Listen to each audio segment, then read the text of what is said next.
Social media causes isolation. Social media brings out the worst in people. Social media is ruining these younger generations.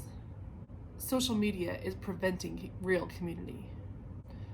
Social media is ruining society. Social media is here to save the day.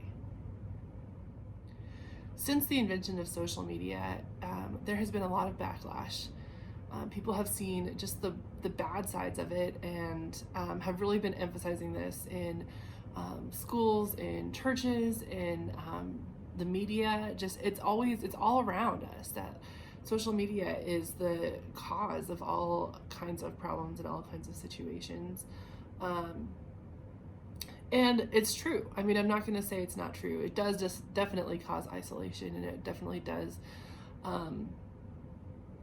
call us to, it brings out the worst in us because we can say things to people online that we can't say to their faces or are unwilling to say to their faces. And it's just a very ugly thing a lot of the times.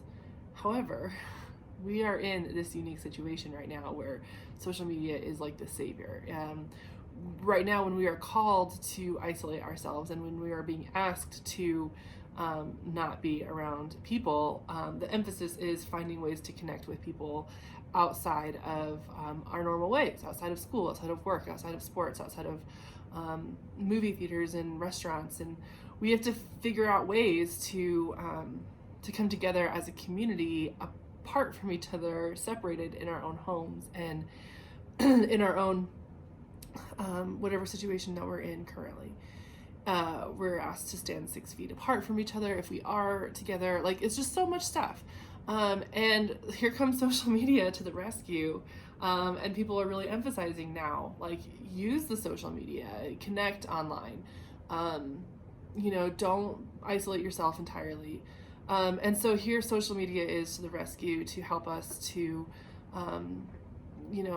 not lose our sense of self, not lose our connections and our friendships and our community during this very difficult and trying time. It's really interesting because normally in times of crisis, like, we're asked to bond. I keep thinking about 9/11 and how this kind of feels very similar to the way things felt around 9/11 after, like, the couple days after 9/11, everything just stopped. Like, the whole world just kind of, at least in my part of the world, I don't know about the rest of the world, like the actual globe, but in Arvada, Colorado, yeah, everything stopped and everyone kind of, schools stopped, a lot of like government buildings closed, just a lot of stuff. It was very fearful. And people really did kind of come together and bond.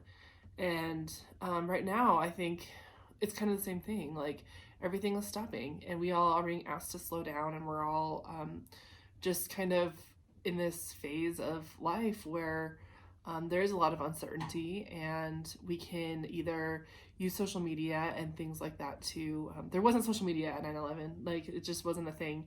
And so, it's been really interesting to see how people have reacted on social media to this situation. People can either become very kind and generous and helpful and supportive, or people can become very rude and just show their worst sides.